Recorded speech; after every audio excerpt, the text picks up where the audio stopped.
لا تحزن إن الله معنا لا تحزن إن الله معنا فأنزل الله سكينته عليه وأيده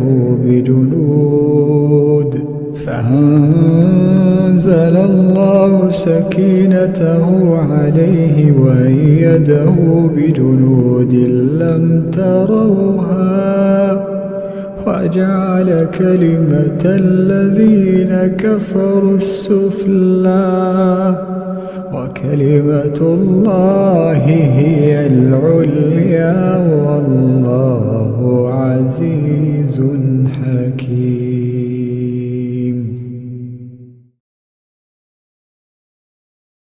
الله أكبر الله أكبر لا إله إلا الله. السلام عليكم ورحمة الله وبركاته. الحمد لله نحمده ونستعينه ونستغفره ونعوذ بالله من شرور أنفسنا ومن سيئات أعمالنا من يهده الله فلا مضل له ومن يضلل فلا هادي له أشهد أن لا إله إلا الله وأشهد أن محمدا عبده ورسوله. Praise be to Allah subhanahu wa ta'ala. We seek Allah's help and Allah's forgiveness. And we seek refuge with Allah from evil and from our own bad deeds. Whomsoever Allah guides cannot be led astray, and whomsoever Allah leaves astray, none can guide. I bear witness that there is no God except Allah, and I bear witness that Muhammad sallallahu alayhi wa sallam is his servant and messenger. Ya ayyuhalladhina amanu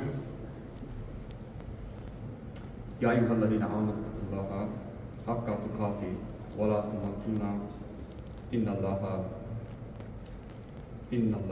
wa antum muslimun. O you who believe, be mindful of Allah as is due, and do not die except in submission to Allah as Muslims. Inna lillahi wa inna ilayhi raji'un. Today I want to address the situation in Palestine. It's a very difficult situation, and I'm sure all of you have been looking at this issue, looking on with horror at what has been happening. I want to talk about this issue in relation to the issue of human existence and coexistence, the terms of which are conveyed, of course, in the Quran. The Quran speaks extensively about Allah's relationship with humanity and our relationship with other human beings. And two very important concepts are involved here, ahad and mithaq. These terms mean covenant. A covenant is a solemn agreement that encompasses certain acknowledgements, commitments, and obligations. Covenants in the Quran, ahad and mithaq in the Quran, include those agreements between Allah and humanity, between Allah and the prophets. There are also covenants between Allah and the Ahl Kitab, and covenants between Allah and the Prophet Muhammad ﷺ and the people of his time, among other relationship categories. The Quran, of course, is a book of guidance for attaining taqwa, for attaining righteousness or piety. And this is the key to success in this world and in the afterlife. If we look to the first verses of the Quran in Surah Al-Baqarah, it's revealed, ذَلِكَ الْكِتَابُ لَا رَيْبَ فِيهِ هُدًى لِلْمُتَّقِينَ الَّذِينَ يُؤْمِنُونَ بِالْغَيْبِ وَيُقِيمُونَ الصَّلَاةَ وَمِمَّا رَزَقْنَاهُمْ يُنْفِقُونَ وَالَّذِينَ يُؤْمِنُونَ بِمَا أُنزِلَ إِلَيْكَ وَمَا أُنزِلَ مِنْ قَبْلِكَ وَبِالْآخِرَةِ هُمْ يُوقِنُونَ أُولَٰئِكَ عَلَىٰ هُدًى مِّن رَّبِّهِمْ وَأُولَٰئِكَ هُمُ الْمُفْلِحُونَ. Allah is explaining to us in this first 5 verses of Surah Al-Baqarah as to what it means to be successful in this world and in the afterlife. Allah has explained to us that the muttaqeen, the people who have taqwa, what is it that they believe? It's because the Quran is the book for the muttaqeen, the people who have God consciousness, who have taqwa. They believe in the ghaib, they believe in the unseen reality, they believe in the dimensions of the universe that Allah has created that we cannot yet perceive. Believe in performing prayer and giving out of what we have to other people. Believe in the revelations to the Prophet Muhammad ﷺ and the revelations that came to the people before him. We believe in the akhirah, in the afterlife, that we're going to be held accountable to Allah subhanahu wa ta'ala on the day of Qiyamah. It's these people who are guided by Allah and will be successful. In the Quran, in these early verses of Surah Al-Baqarah, we also read about who are the losers. These verses talk about who's successful, but who's going to be the losers in this world. A few verses on, if you look in the 27th verse, for example, in Surah Al-Baqarah, Allah says, الَّذِينَ يَنْقُضُونَ أَحَدُ اللَّهِ مِنْ بَعْدِ مِيثَاقِهِ وَيَقْطَعُونَ مَا أَمَرَ اللَّهُ بِهِ أَنْ يُوصَلَ وَيُفْسِدُونَ فِي الْأَرْضِ أُولَٰئِكَ هُمُ الْخَاسِرُونَ. Those who break the covenant of Allah after contracting it and sever that which Allah has ordered to be joined and cause corruption on the earth, it's these people who are the losers. We've all watched in horror as Israel has committed dhulm, oppression, war crimes, atrocities against the Palestinian people. Since last century, the Palestinians have been dispossessed of their homes and land, occupied and terrorized. This conflict didn't begin on the 7th of October. It's important for us to remind ourselves of that and to remind other people of that with whom we're having conversations, family, friends, colleagues, neighbors, etc. It's important to remind ourselves that the Palestinian people in Gaza have been under a blockade since 2007. The Palestinian people collectively have been under occupation since 1967. The Palestinian people have suffered ethnic cleansing since 1947. And there's been collusion against the Palestinian people between the government of Britain and the Zionist Federation since 1917. This has been an ongoing, a century of suffering of the Palestinian people. We've been disappointed but not surprised by the failure of the international community and certain political leaders in this country and other countries as well, their failure to call Israel to account and call on it to adhere to the terms of a just peace. Our only comfort is to know that the people of Palestine who are suffering and they're losing their lives, they're being terribly oppressed, these people are shaheed. May Allah have mercy on them all. Still we ask, how can we watch as people are denied water, denied food, starved, massacred, and denied their basic right to live free from occupation and oppression? There was a report the other day that said that 40% of the people who are trying to make it to the hospitals in Gaza, those that are left, I might add, 40% of them are coming with burns. And the majority of their bodies have suffered burns from the bombs and the other sorts of chemicals and things that they're using against Palestinian people. These are human beings. All human beings have a covenant with Allah. And this is to regulate how we conduct ourselves on earth and how we can attain taqwa to be successful in the afterlife. If we think about the order of the revelation, and we think about Surah A'raf, for example, Allah reminds us in Surah A'raf of a pre-earthly state when Allah took from the loins of Prophet Adam alayhi salam the descendants of Prophet Adam, and He made us testify, Alastu bi rabbikum, am I not your Lord? Qalu, we replied, Bala shahidna, yes, we acknowledge this. And so Allah reminded us, don't say on the Day of Judgment you didn't know. We know about this. This is imprinted on our fitrah. Our natural disposition is to acknowledge the oneness of Allah, that Allah is our Rabb, and that we are accountable to Allah subhanahu wa ta'ala. Allah's promise to us is to give us guidance on this earth, because we are insan at the end of the day, we're the forgetful ones, so we need reminders, we need guidance, and Allah's promised to give us this guidance. But because we have free will to obey or disobey, Allah has set conditions for how our relationships with other people should be, how we must treat each other, and the limits of our conduct. And all people throughout human history have been given these same instructions, the same guidance. Because Allah knows that we need these reminders. The prophets, may peace and blessings of Allah be upon all of them, have received covenant with Allah. They all have a covenant with Allah, and you can read about this in Surah Al-Imran, for example, verse 81, where Allah asks us to acknowledge that Allah is our Rabb. Allah requires the prophets to acknowledge that when the messenger comes from Allah, to recognize this is from Allah and to support in the dissemination of that message. This is the covenant between Allah and the prophets. But Allah also has specific covenants with certain prophets that are mentioned in the Quran. For example, Prophet Adam. Prophet Adam's covenant is mentioned in Surah Taha, verses 115 to 117. And in that particular covenant, it's specifically about do not follow the shaitan. The shaitan is your enemy. In other verses of the Quran, for example, like in Surah Yasin, verse 60, Allah unambiguously reminds us that the shaitan is the sworn enemy of humanity. In a number of places in the Quran, in Surah Al-Baqarah, Surah Al-Araf, we read about the story of the creation of Prophet Adam.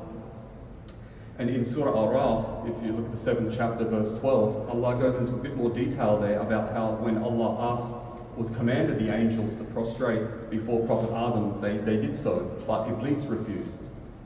And Allah gives us some insight into the mindset of Iblis, because you've got to know your enemy, right? And Allah has clearly said that this is the enemy. This was the covenant with Prophet Adam, and this is the advice to us, that shaitan is the enemy. So what information did we get on this occasion about the shaitan? When Allah asked him, what prevented you from bowing? His claim was, Ana khayrun minhu, I'm better than him. Why? Khalaqtani min nar wa khalaqtahu min teen. I'm better than him because you made me from fire and you made him from clay. So think about that for a minute. What's he saying? He is saying that based on physical attributes or physical characteristics, I'm better than him. I'm superior and he's inferior. Now think about that. This is a being that is trying to deceive us and make enmity between us. He's our enemy, as Allah has told us. Think about the human experience throughout history. Think about the wars, the conflict, the colonization, the slavery.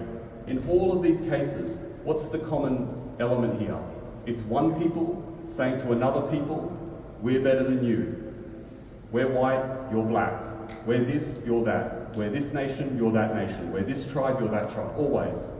Slavery, war, conflict, colonization, the same rhetoric here, the same shaitanic idea is coming through, making human beings fight against each other, and from that fighting and that enslavement, we suffer. So let's remind ourselves and be careful about this racism, because this is a shaitanic idea that breeds enmity between human beings, which is the goal of the shaitan.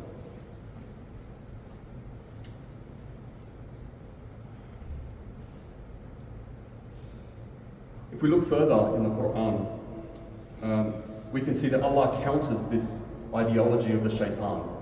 If we look in Surah Rum, for example, in verse 22, Allah reminds us that we created in diversity. Part of the ayatullah is that we have different colors and different languages. And then in Surah Hujurat, for example, Allah reminds us, in verse 13 of Surah Hujurat, Allah reminds us that we're created from male and female, made into nations and tribes, so that we can know one another. But the noble of us, in the sight of Allah, is who? The one who has the most taqwa. Atqakum, the one who has the most taqwa, is the most noble in the sight of Allah. Not what race you belong to or what color, this sort of thing. There's also a covenant mentioned with Prophet Ibrahim in the Quran. If you look in Surah Al-Baqarah, verse 124, Allah promised Prophet Ibrahim that he would make him a leader among the people, or among humanity. If you think about it, most people on the planet, 70 or 80% of people on the planet believe in God. They believe in Allah, even if they have different sort of ways of expressing that, but they believe in the idea of Allah or God. And most of those people actually are followers of one of the Abrahamic religions, either Judaism, Christianity, or Islam. Even if their understanding is maybe a bit misguided, whatever. But there's an acknowledgement of Allah, because it's imprinted on the fitrah. But Allah also, when Allah promised Prophet Ibrahim that he would make him a leader among humanity, Prophet Ibrahim asked, what about my descendants? And Allah said, my covenant doesn't extend to the dhalimeen, to the oppressors, to the wrongdoers. So now we come to the covenant with the descendants of Prophet Ibrahim, the Bani Israel. Remember, Prophet Ibrahim had two sons, Prophet Ismail and Prophet Isaac. And Prophet Isaac's son was Prophet Yaqub, Jacob. And he had 12 sons. This is what they refer to as the tribes of Israel, or the Bani Israel. What's the covenant with the Bani Israel? It's important for us to take note of this. It's in Surah Al-Baqarah, you can read about it, verses 83 to 84. In these particular verses, Allah informs us that the covenant with the Bani Israel is that they're not to worship except Allah, that they're to be good to their parents and good to relatives and good to orphans and those who are needy, to speak good words to people and to not drive people from their homes or shed people's blood. And this is precisely what we're seeing what's going on today. It's a major breach of the covenant with Allah. This claim about being chosen people and promised land, this conduct, these atrocities bring all of that into question, because the basis of the covenant was don't shed people's blood, don't drive them from the land. By the latter half of this century, by like 2050s, 2060s, 2070s, Islam will become the most followed religion on this planet. There'll be more Muslims on this planet than Christians. And most scholars estimate this to be the first time in human history there'll be more Muslims than even Christians. At the moment, Muslims are about a quarter of the world's population. We're going to be about more than a third of the world's population by the latter half of this century. Numerically, there'll be more Muslims than any other religious group. So we have to think to ourselves, because we are the inheritors of the deen of Prophet Ibrahim. It's the deen of Prophet Ibrahim that Prophet Muhammad followed and that he gave to us. Yeah? So we're following the deen of Prophet Ibrahim through the deen of Prophet Muhammad. What will we stand for? What message will we convey? What example will we set? In Palestine today, we're dealing with a misguided people who claim to be descendants of Prophet Ibrahim, claim to be chosen people, but their aggression and their greed knows no bounds. 78% of someone else's country is not enough for them. There's been many occasions when the Palestinians or the Arab League have come to them and said, look, enough is enough. All we want is 22% of our homeland, Gaza, West Bank, and East Jerusalem. But they continue to refuse. If you want to check on this, look up something called the Arab Peace Plan or the Arab Peace Initiative. It was agreed by the Arab countries in 2002. It was an offer of peace to the Israelis and they refused. Check it out for yourself. Israel has continued to conduct dhulm, because the longer they continue to draw out this conflict, the more land they take and the fewer Palestinians they hope to remain on that land. But they've been able to conduct this dhulm with impunity against fellow human beings, while claiming to follow the deen of Prophet Ibrahim. We have a different moral code, and we must distinguish ourselves from them. For example, in Surah Al-Baqarah we read, وَقَاتِلُوا فِي سَبِيلِ اللَّهِ الَّذِينَ يُقَاتِلُونَكُمْ وَلَا تَقْتَعْدُوا إِنَّ اللَّهَ لَا يُحِبُّ مُقْتَعْدِينَ. Fight those in the way of Allah who fight against you, but do not transgress the limits, because Allah doesn't love the transgressors. In our deen, we receive the guidance from Allah through the Quran, and the Sunnah is there to give us a demonstration of how we act on this in real life circumstances and examples. Yeah. When the Prophet ﷺ and his companions, they had to fight some battles in their time. Let's have a look at how they conducted themselves. They didn't just do anything because they were aware. وَلَا تَقْتَدُوا, there's limits. And Allah doesn't love the transgressors of those limits. When the Prophet had to fight battles, his rules of war were very clear. No killing women, no killing children, no killing old people, no mutilating bodies. And this practice was continued by the companions of the Prophet Muhammad. We as Muslims have had what you call international humanitarian law, the laws of war, since the 7th century, when the Quran was revealed. In the Western world, they've only really had that since the 1800s. But the ideas are very similar here, that non-combatants have to be protected. You can't go and kill them. The companions of the Prophet had rules like they wouldn't cut down trees and they wouldn't kill livestock. And if they found anybody taking shelter in places of worship, they would leave them be. Anybody who even wasn't involved in the conflict, we didn't fight against them. Our fight is only against those who fight against us. This is the Islamic rules of war and conflict. The other very important point to note is that from the Sunnah of the Prophet ﷺ, we can see that we are a people who are happy to live among other people. We're not exclusivists. When the Prophet ﷺ migrated from Makkah to Medina, he established the Sahifa Medina, or the Constitution of Medina. If you look at this, Medina at the time was inhabited by lots of different people. There were Arabs and non-Arabs, including Jewish people, Muslims and non-Muslims, even including polytheist people. The Prophet Muhammad said all of this belonged to one ummah, and that every group, every tribe has their certain responsibilities and roles and rights. Collectively though, we all must defend this city against any attack that might come upon us. And this policy of being able to live with people based on human security and peaceful coexistence was extended by the Prophet ﷺ outside of Medina. He had covenants with other Christian, Jewish and other communities as well. What was the basis of his covenants? Fundamentally, it is based on the Quranic principle of la ikraha fi din. There's no compulsion in religion. It wasn't a matter of they have to convert to Islam, something like that, no. But everybody must respect other people. Everybody must be protected from the hands of other people. There must be human security and peaceful coexistence. I'd like to also refer you to an important verse in the Quran in Surah Hajj, verse 39 and 40. This was revealed as the Prophet ﷺ and his companions were migrating from Makkah to Medina. And in Makkah, you might recall, there was no fighting. There was no fighting against the Quraysh tribe, even though they were persecuted the Muslims, killed Muslims. They were so bad that some of the Muslims, the Prophet had to send them over to Abyssinia under the protection there of the Christian king there. The situation was terrible, but no permission to fight. Permission was given to fight in Surah Hajj, verse 39 and 40, because the Muslims had been wronged. They'd done nothing wrong except they say, our Lord is Allah. And then Allah goes on to say, if Allah didn't check one set of people by means of another, there would be pulled down salami, biya, salawat, and masajid. Monasteries, churches, synagogues, and mosques.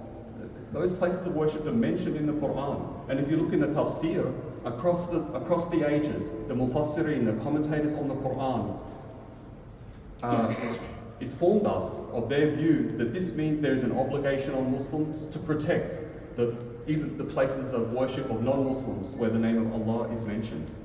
So we are a people that live with other people, and our whole history, if you look at the various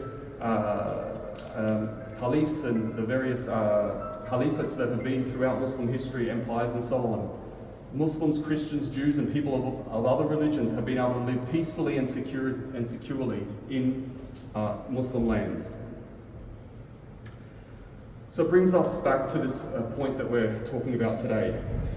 What can we do? Geographically, we're very far from this conflict. But it's important that we maintain our supplications to Allah, that we keep up our dua. We pray for Allah to make it easy on these people that are suffering, ease their pain and their suffering. We pray to Allah to give us the wisdom, because in some respects we're kind of on the front line here of the information war. There's a lot of people out there who don't understand what's going on, and their hearts, have turned against Arab people, Muslim people. It's our responsibility to speak to them wisely about the situation, to speak the truth. So may Allah help us, give us the wisdom to be able to speak the right words. Next thing is charity. You've all seen the images of what's happening in Gaza. I mean, the homes and all the civilian infrastructure completely demolished. It's going to take a lot for people to rebuild their lives and their homes and their infrastructure after what's happened and what's continuing to happen. It's not over yet. So the charity is going to be very important. Education. Educate ourselves about what's going on and the history of what's going on there, so that we can speak with wisdom and with authority about for people how to understand this situation and how to respond to it. We need to help contribute to cultural change. People's hearts have become very hard, and we need to communicate with them about compassion and mercy. This seems to be completely left out of the conversation. lots of discussions on the news and online about, you know, the ground invasion and what's the aims and objectives and where's it going to end and all this. But help people take a step back and reach into their souls as human beings and to find their compassion and mercy. I mean, it's no coincidence that Allah begins every chapter of the Quran, Bismillah ar-Rahman ar-Rahim, in the name of Allah, the most compassionate, the most merciful. Allah could have chosen any of His names to begin the chapters of the Quran, but He began them with compassion and mercy. We should give reflection on that. That is the paradigm, that is the lens through which we should understand our deen. Compassion and mercy is what really makes us human, ultimately. We need to help people see the humanity in all other people, regardless of what color their skin is, what language they speak, what religion they follow, that they're Arab, that they're Muslim. We have to help people see the humanity in others because they're really struggling these days. We have to help people get it into their minds that we need to put people before profits, P-R-O-F-I-T-S, before money. Because it seems that everything at the end of the day is about money. They tell you this many people were killed today, and the next thing they tell you, and this is what happened to the FTSE 100, or something like that. I mean, it's deplorable that we don't have enough compassion, that we can't see the humanity in other people. We have to be the ones that help people reconnect with their sense of compassion and mercy and see the humanity in others. We have to speak the truth, and we have to be patient in these very difficult times. We have to put trust in Allah as we exercise this patience. وَعَصَرْ إِنَّ الْإِنسَانَ لَفِي خُسْرٍ إِلَّا الَّذِينَ آمَنُوا وَعَمِلُوا الصَّالِحَاتِ وَتَوَاصَوْا بِالْحَقِّ وَتَوَاصَوْا بِالصَّبْرِ أقول قولي هذا أستغفر الله لي ولكم